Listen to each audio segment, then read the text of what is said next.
मध्य प्रदेश के सभी जिलों से कोचिंग संचालक आज भोपाल पहुंचे, जहां पर सभी कोचिंग संचालकों ने मिलकर ठाकुर रवि दांगी को अपना अध्यक्ष चुन लिया। मध्य प्रदेश कोचिंग एसोसिएशन का गठन इसलिए किया गया ताकि सरकार उनकी अनदेखी न कर सके। एसोसिएशन के पदाधिकारियों का कहना है कि जिस प्रकार मध्य प्रदेश सरकार ने उनकी अनदेखी की है, कोरोना महामारी के दौर में उनकी आर्थिक स्थिति बद से बदतर हो गई है और सरकार पर गंभीर सवाल उठाते हुए उन्होंने कहा कि सरकार सिनेमा हॉल खोल रही है, होटल खोल रही है, लेकिन कोचिंग सेंटर खोलने नहीं दे रही, जिसके कारण उनके ऊपर आर्थिक संकट गहरा रहा है। अपनी मांगों को सरकार तक ताकत से उठाने के लिए संगठन का निर्माण किया गया है।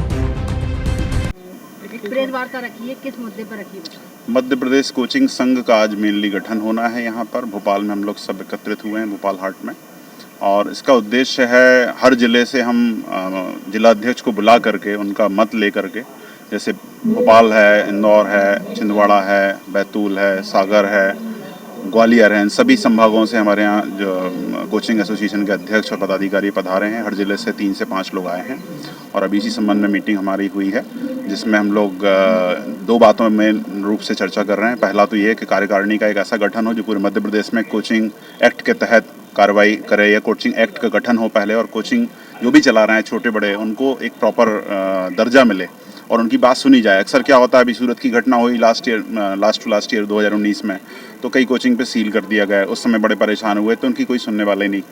फिर उसके बाद अभी कोविड लॉकडाउन में सब चीज़ें खुल गई हैं, होटल भी खुल गए, रेस्टोरेंट भी खुल गए, सिनेमा भी खुल गए, कोचिंग इंस्टीट्यूट्स पे ध्यान नहीं दे रहे हैं।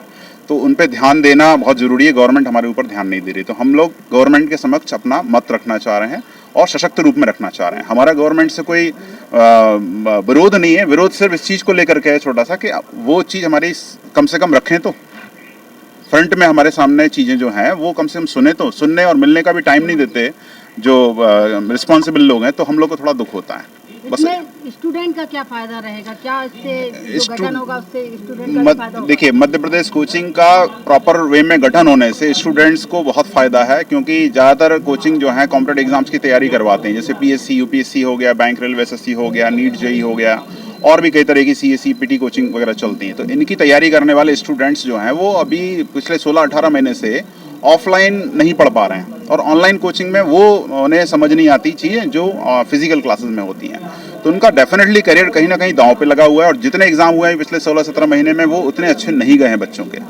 यूनिफॉर्मिटी बनाई जाए कि एक सी फीस हो एक सेक्टर की, और दूसरे सेक्टर की एक अलग टाइप की फ़ीस हो। तो फीस को लेकर के हालांकि सहमति बनना थोड़ा मुश्किल है, क्योंकि अलग अलग सेक्टर में है, लेकिन हम लोग फीस और विज्ञापन को लेकर के भी एक बंधन रखने की कोशिश कर रहे हैं।